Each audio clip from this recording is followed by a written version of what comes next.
With the compliance that we've accomplished so far, for the rest of the rule and anticipation, can you give us kind of a timeline, what you think they may come back or when they may come back and said, yes, you've done this and no, you've done this, and how far are you along in this compliance? Right. Do you have any type of, I know it's kind of a venture guess, but I'd like to have that. Well, and you're, I assume, referring to the Environmental Protection Agency? Yes, thank you.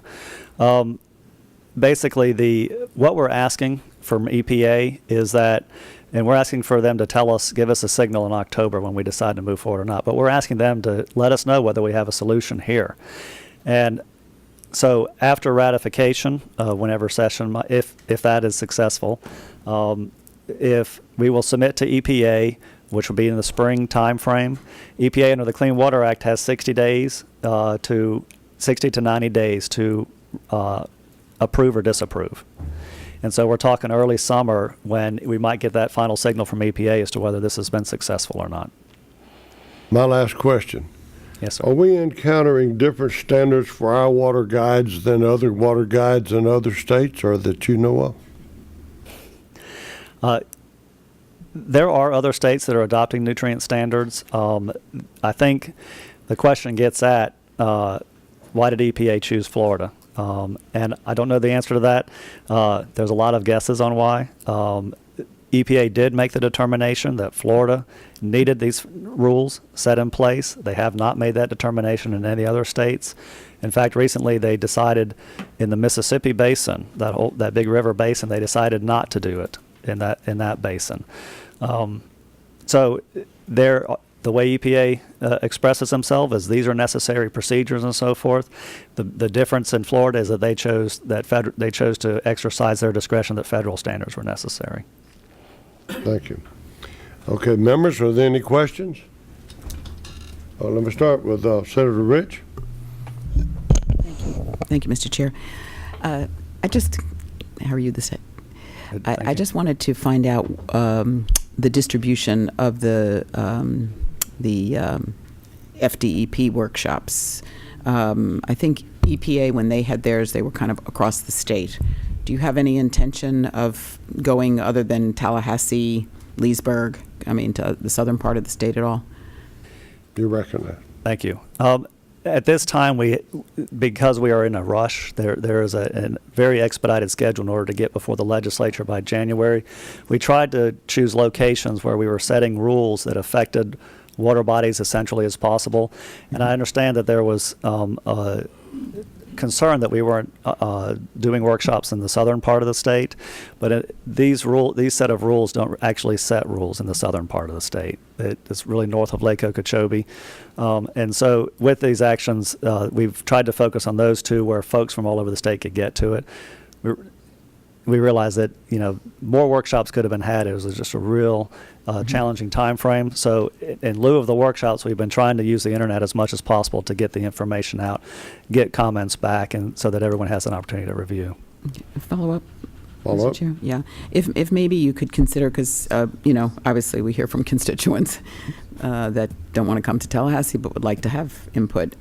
So I don't know if there's an opportunity maybe to do a video conferencing or something where you could include some of the something you might want to consider, because it's still September and there's a little bit of time before then when the session starts. So I would appreciate if you could look at that.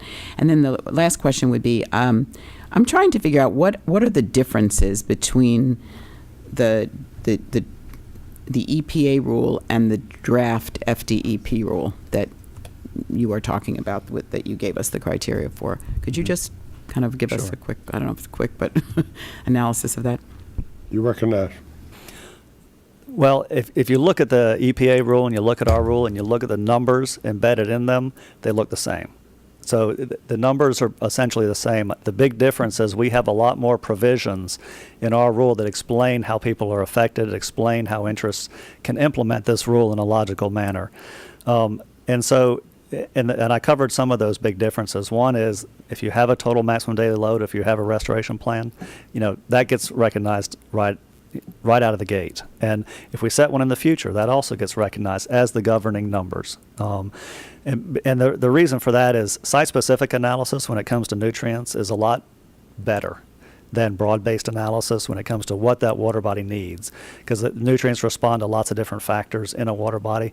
So the more you can do a site-specific analysis, the better off you are. So it sets up a procedure for getting to that site-specific analysis in a logical fashion where it's necessary. So really the big difference is our rules can really explain how people are affected and how you govern yourself in the future. A number of folks are already covered by a TMDL. There was a lot of uncertainty as to having the second set of numbers overlay the TMDL on the federal level. Ours tries to bridge that gap and say the TMDL was use the best science. That should be the governance of that water body. Thank you. Okay.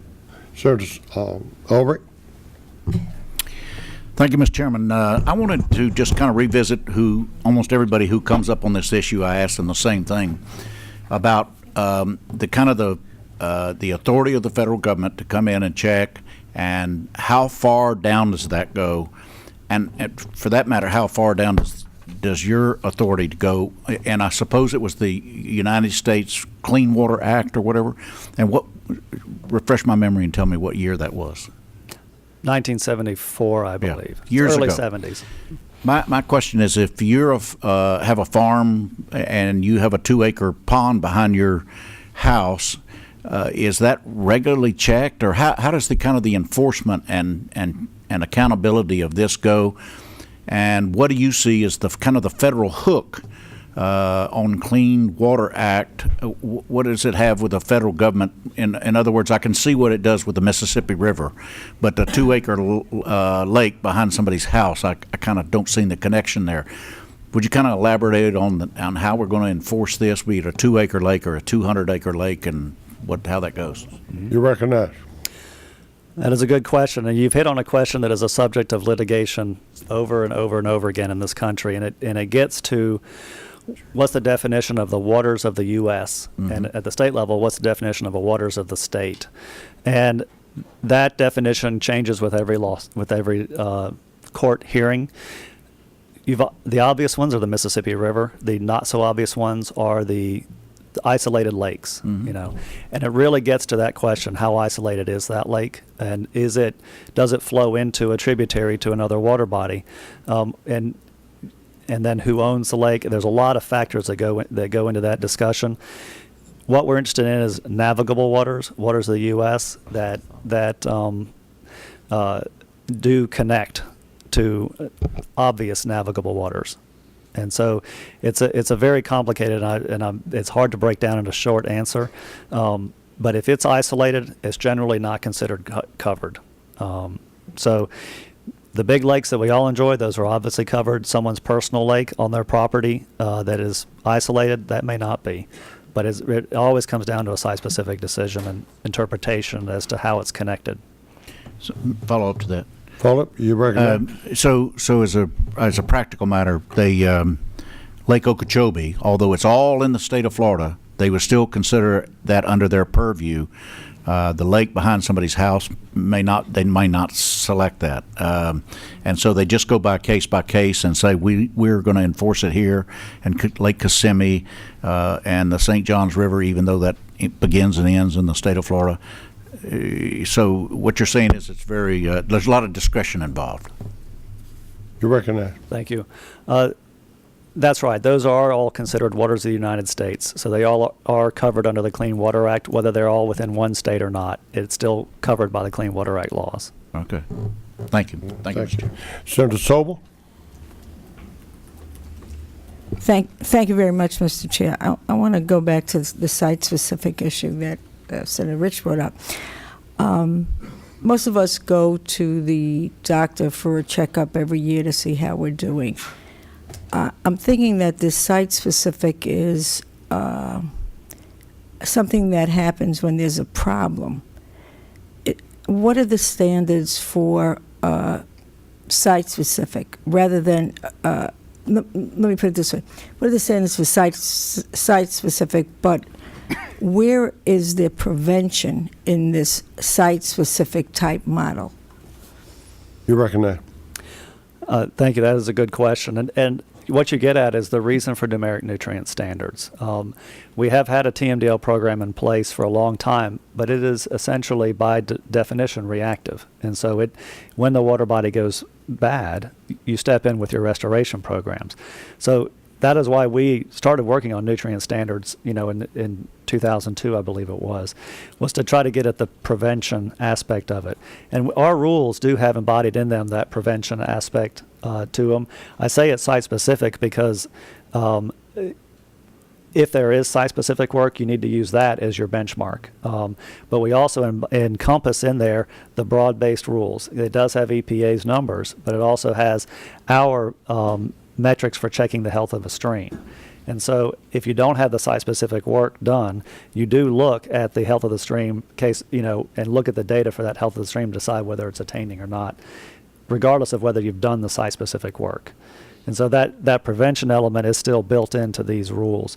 It's just, it is a better scientific approach to recognize if you have the site-specific work done, recognize that as the governing principles. But when you don't have it done, you need this other set of rules to check against.